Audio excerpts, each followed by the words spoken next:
todas las jurisdicciones del país están bastante jodidas en ese sentido y han sufrido en marzo, que son los últimos datos que tenemos y de los cuales quería charlar hoy, caída por partida doble, es decir, cayó la recaudación y principalmente acá estoy hablando de el IVA y el impuesto a las ganancias, que son entre el IVA y el impuesto a las ganancias se explican casi el 90% de lo que es coparticipable. El resto son otros pequeños impuestos. Bueno, esa recaudación cayó un 27,3% en marzo con respecto a marzo del año pasado.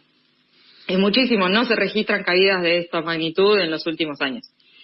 Y a raíz de eso también cae, por supuesto, porque eso es lo que se coparticipa, las transferencias a las provincias, tanto las que son por coparticipación, como las que el gobierno decidió llamar discrecionales, que siempre acá decimos y repetimos, lo discrecional son los recortes que hizo, porque en realidad las transferencias a las provincias de recursos que no eran coparticipables estaban pautadas, estaban normadas, estaban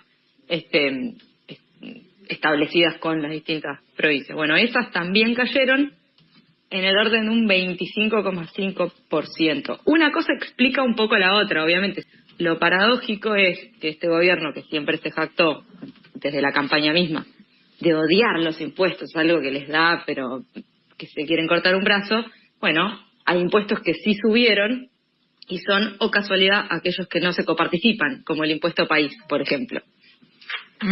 Entonces eso aumenta la recaudación federal, pero no va a parar, o sea, del gobierno nacional, pero no va a parar todavía, o por lo menos así está establecido por ley a las provincias. Y esa caída de la recaudación es una muy mala noticia. En tiempos de crisis es normal que se recaude menos porque obviamente la actividad económica cae, pero no tanto. La recaudación del IVA cayó en marzo un 17,1%. El IVA, o sea, las compras, claro. La recaudación de lo que compramos, que es la actividad económica en su mayor expresión. Y la caída del impuesto a las ganancias, de la recaudación del impuesto a las ganancias, cayó también en marzo, ajustada por inflación, un 40% esa recaudación.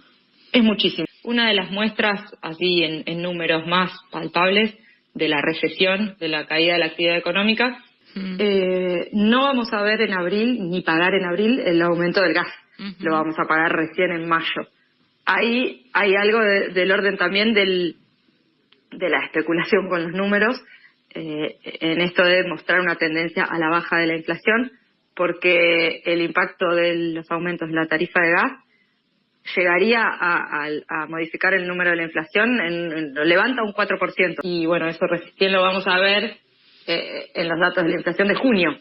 Y mientras tanto, la vida cotidiana en las provincias, no solo en el sector público, sino también en el sector privado, se perjudica muchísimo.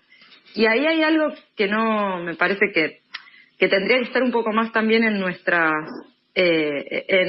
interpretaciones de esto. Las economías regionales se hacen pelota con este modelo, ya lo vivieron, porque no cuentan con los recursos necesarios para desarrollarse, al contrario, una desregulación absoluta, y con eso se profundiza un fenómeno que es muy difícil de revertir y que ya lleva décadas en nuestro país, que es esto: cuando se achican y se destruyen las economías regionales, la gente no tiene laburo y migra ¿a dónde? A las grandes ciudades, a las grandes áreas metropolitanas. Varias veces hemos comentado los aumentos en medicamentos, la dificultad que eso trae, la caída en las ventas de los medicamentos, y recientemente también un análisis por parte de cámaras farmacéuticas indicando una especie de encuesta también cualitativa en la que dicen, bueno, la gente empieza a decir, bueno, un mes, 2 meses no lo tomo, después lo vuelvo a tomar cuando pueda comprarlo. Terrible. Y así con distintas medicaciones que, bueno, que no son para